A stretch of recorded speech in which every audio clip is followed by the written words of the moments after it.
انگریزوں نے 1857 میں جب ہندوستان پر اپنا قبضہ مکمل کر لیا اور جنگ آزادی ناکام ہو گئی اور مسلمانوں میں ایک مایوسی کی کیفیت تھی، اس وقت انگریز نے کوشش کی کہ کوئی ایسا شخص پیدا ہو جائے جو ہمیں دو چیزیں فراہم کر دے، ایک جذبہ جہاد کا خاتمہ، دوسرا انگریز سرکار کی اطاعت۔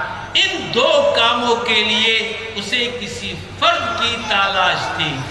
اسی دور میں غلام احمد قادیانی، یہ 1840 میں پیدا ہوا، جنگ آزادی 1857 میں لڑی گئی، اس کی عمر اس وقت 17 سال تھی۔ ابتدائی تعلیم اس نے اپنے گھر میں حاصل کی، طب وغیرہ کی تعلیم پانے کے بعد پھر جو ہے یہ سیالکوٹ میں ایک ڈپٹی کمشنر کے پاس کلرک لگ گیا۔ وہاں سے انگریزوں نے اس پر نظر ڈالی کہ یہ وہ کام کا بندہ ہے، لہٰذا وہاں سے یہ واپس قادیان آتا ہے۔ قادیان آنے کے بعد اس نے کتابوں کا مطالعہ شروع کیا اور مختلف مذاہب کا مطالعہ کیا۔ ذہین تھا، فطین تھا، لیکن یہی ذہانت اور فطانت اس کے لیے آزمائش اور وبال بن گئی۔ آگے جا کر کے اس نے مختلف مذاہبوں کو چیلنج کیا اور اسلام کی حقانیت کو بیان کرنے لگا۔ اس دور میں جب کہ جنگ آزادی ختم ہو چکی تھی، مسلمان مایوس تھے اور چاروں طرف ایک مایوسی کی حالت تھی، کوئی بھی ایک ایسا رہنما مسلمانوں میں نہیں تھا جو لیڈ کر سکے۔ جب یہ آگے بڑھا اور اس نے مختلف مذاہب کو چیلنج کرنا شروع کیا اور اسلام کی حقانیت کو بیان کرنے لگا تو مسلمان ان کی جانب مائل ہونا شروع ہو گئے۔ لہذا اس نے پہلے اپنے آپ کو مجدد، مصلح کے طور پر پیش کیا اور پھر رفتہ رفتہ اس نے مہدی کا دعویٰ کیا، پھر مثیل مسیح کا دعویٰ کیا کہ حضرت عیسیٰ علیہ السلام کی مثال میں ہوں، جیسے وہ عاجزی کرتے تھے، وہ انکساری کرتے تھے، ویسی میں عاجزی انکساری کرتا ہوں، اور پھر اس سے آگے بڑھ کر کے خود ہی مسیح بننے کا دعویٰ کر دیا اور حضرت عیسیٰ علیہ السلام کے بارے میں فرمایا۔ تو حضرت عیسیٰ علیہ السلام کے بارے میں یہ کہنے لگا کہ وہ کشمیر میں فوت ہو چکے ہیں، اس کی قبر بھی تلاش کر لی اور یہ خود جو ہے دعویٰ کر لیا کہ میں ہی مسیح موعود ہوں، یعنی وہ مسیح جس کا وعدہ کیا گیا وہ میں خود ہوں۔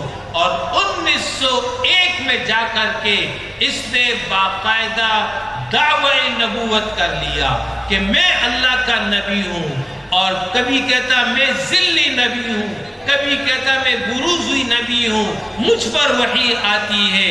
اس طرح یہ وہ بدبخت انسان ہے جس نے ختم نبوت پر ڈاکہ ڈالا اور مدعی نبوت بن کر کے سامنے آیا۔ اس وقت سے علماء نے اس کی سرکوبی شروع کی، اس کے خلاف کفر کا فتویٰ جاری کیا، اور پھر اس کے بعد جو ہے ایک مسلسل جدوجہد چلتی رہی۔ 1947 میں پاکستان بن گیا۔ یہ قادیانی مرکز جو قادیان میں واقع تھا وہاں سے پاکستان منتقل ہو گیا۔ یہ خود تو 1910 میں مر گیا، اس کی اولاد اور اس کی نسل اور اس کے خلیفہ اس کی تحریک کو لے کر آگے بڑھے۔ پاکستان بننے کے بعد بدقسمتی سے سر ظفر اللہ قادیانی پاکستان کا وزیر خارجہ بنتا ہے۔ اس نے جو ہے ان قادیانیوں کی سپورٹ کی اور چیروٹ کے قریب چناب نگر میں ان کو جو ہے جگہ فراہم کر دی اور سستی قیمت پر جو ہے ان کے لیے یہ انتظام کر دیا۔ یہ خود وزیر خارجہ تھا، باہر کے تمام سفارت خانوں کو قادیانی مشن کا مرکز بنا دیا۔ یہ کیفیت علماء کے لیے قابل قبول نہیں تھی۔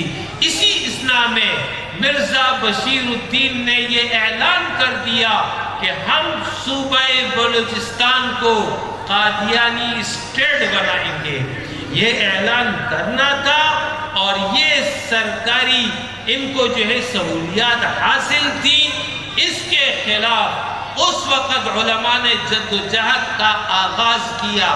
لہذا اس کے نتیجے میں 1953 میں قادیانیت کے خلاف تحریک اٹھی، اور وہ تحریک جو ہے آگے بڑھی۔ اس کے نتیجے میں ایجیٹیشن اور مسلمانوں پر جو ہے گولیاں برسائی گئی، اور متعدد لوگ شہید ہو گئے۔ مفکر اسلام سید ابو الاعلیٰ مودودی رحمہ اللہ نے قادیانی مسئلہ نامی کتابچہ لکھ کر کے قادیانیت کی حقانیت کو دنیا کے سامنے کھول دیا کہ یہ اس کی حقیقت ہے، یہ اس کی جو ہے کرتوت ہے، اور اس میں یہ ثابت کیا کہ قادیانی مسلمانوں کا فرقہ نہیں ہے، بلکہ مسلمانوں سے ایک الگ، ایک مستقل نبی کے پیروکار ہیں اور مستقل دین کے ماننے والے ہیں۔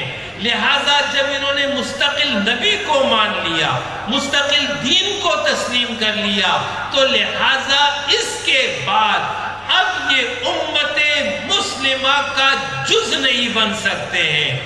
امت مسلمہ کا جز اس وقت بنتے جب محمد الرسول اللہ صلی اللہ علیہ وسلم کے بعد کسی اور کو نبی کا درجہ نہ دیں، اس کے بعد وحی کو تسلیم نہ کرے، تو اس صورت میں امت مسلمہ میں شامل رہ سکتے تھے، لیکن الگ نبی مان کر، الگ دین تسلیم کر کے یہ خود ہی ملت اسلامیہ سے الگ ہو گئے۔ اس کتابچے کی پاداش میں وقت کے حکمرانوں نے مفکر اسلام سید ابو الاعلیٰ مودودی رحمہ اللہ کے خلاف سزائے موت کا فیصلہ سنایا۔ مولانا عبدالستار خان نیازی کو بھی سزائے موت سنائی، اور پھر جو ایک تحریک اپنے عروج پر پہنچی اور دنیا بھر سے مذمت آئی، نتیجتاً جو ہے پھر جو ہے یہ سزائے موت عمر قید میں تبدیل ہوئی، اور آگے جا کر کے ان کو رہائی مل گئی۔ پھر آگے جا کر کے 1974 میں اسلامی جمعیت طلبہ کے بچے جب یہ سرگودا سے گزر رہے تھے، راستے میں ربوہ کے مقام پر قادیانی لڑکے لٹریچر تقسیم کر رہے تھے، ان اسلامی جمعیت طلبہ کے بچوں نے وہاں پر قادیانیت مرد آباد کے نعرے بلند کیے اور ان کے لٹریچر کو لینے سے انکار کر دیا۔ یہ بچے آگے راولپنڈی چلے گئے، وہاں کوئی اجتماع تھا، اس اجتماع سے واپسی پر قادیانیوں نے ان کے بارے میں معلومات حاصل کر کے ربوہ اسٹیشن پر گنڈوں کا انتظام کیا۔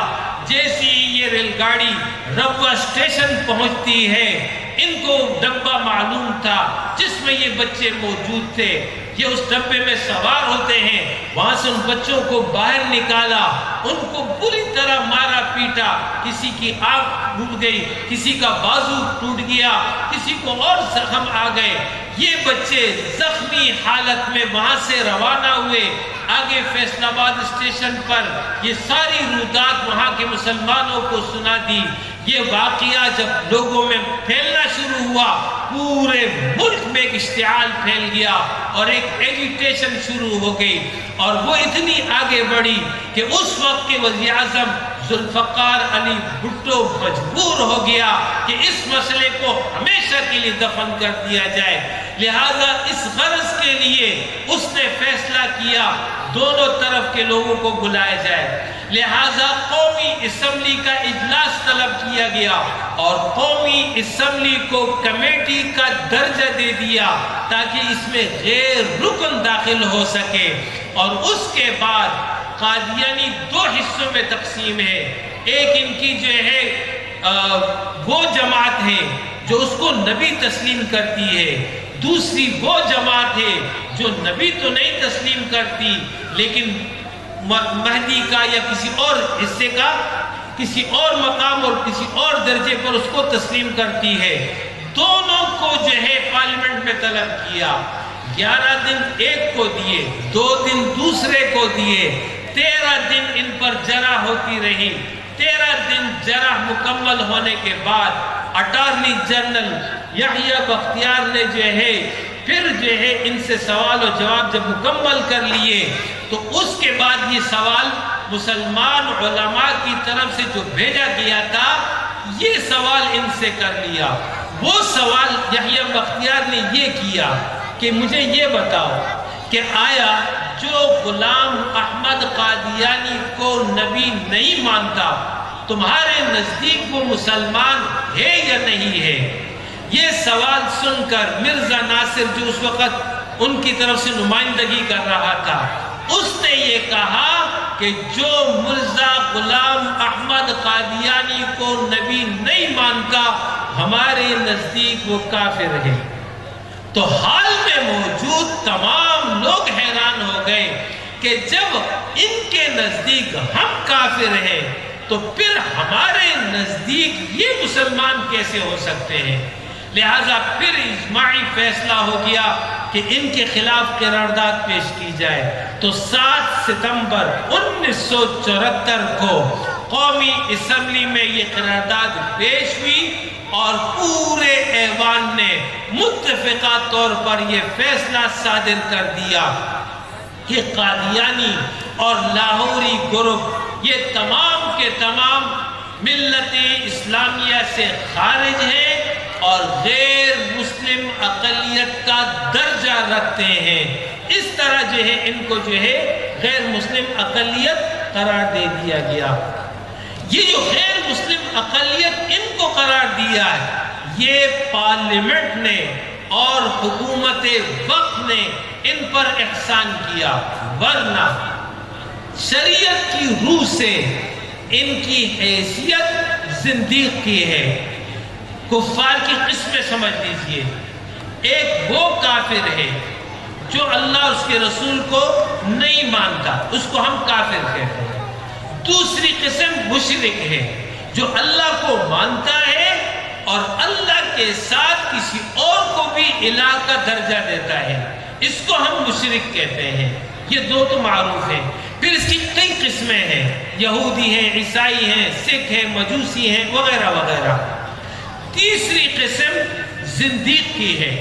زندیق اس کو کہتے ہیں جو ہو کافر لیکن اپنے عقائد کو اسلام کے طور پر پیش کرے، ہے کافر لیکن عقائد کو اسلام کے طور پر بیان کرے، اس کو زندیق کہتے ہیں۔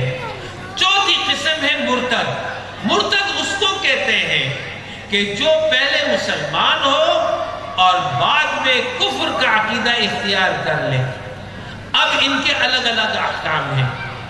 کافر اور مشرک ان کے ساتھ آپ لین دین کر سکتے ہیں بشرطے کہ مسلمانوں کے خلاف وہ جنگ نہ کرتے ہو، یعنی حربی کافر نہ ہو، جنگ نہ کرتے ہو، آپ لین دین کر سکتے ہیں۔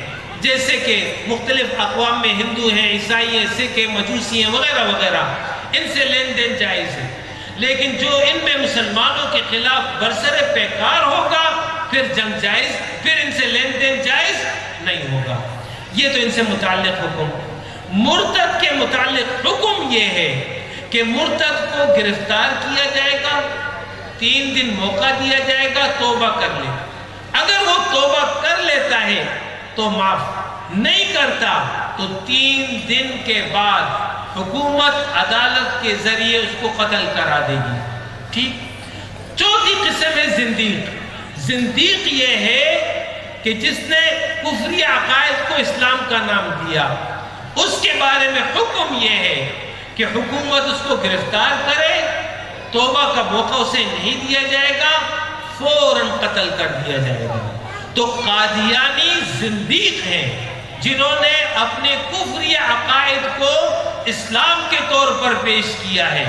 تو ان کا اصل مقام تو یہ تھا کہ ان کو قتل کیا جائے، لیکن حکمرانوں نے، پاکستان کی پارلیمنٹ نے ان پر یہ احسان کیا کہ ان کو جو ہے غیر مسلم اقلیت کا درجہ دے کر کے زندگی گزارنے کا موقع فراہم کر دیا۔ اب بھی ہم یہ کہتے ہیں کہ یہ اپنے آپ کو غیر مسلم اقلیت تسلیم کر لیں، عیسائیوں کی طرح، سکھوں کی طرح، مجوسیوں کی طرح رہیں، کوئی اعتراض نہیں ہے۔ لیکن اگر یہ اپنے آپ کو مسلمان کہیں گے، اپنے آپ کو امت مسلمہ کا جز کہیں گے، تو پھر یہ ہمارے لیے قابل برداشت نہیں ہوگا۔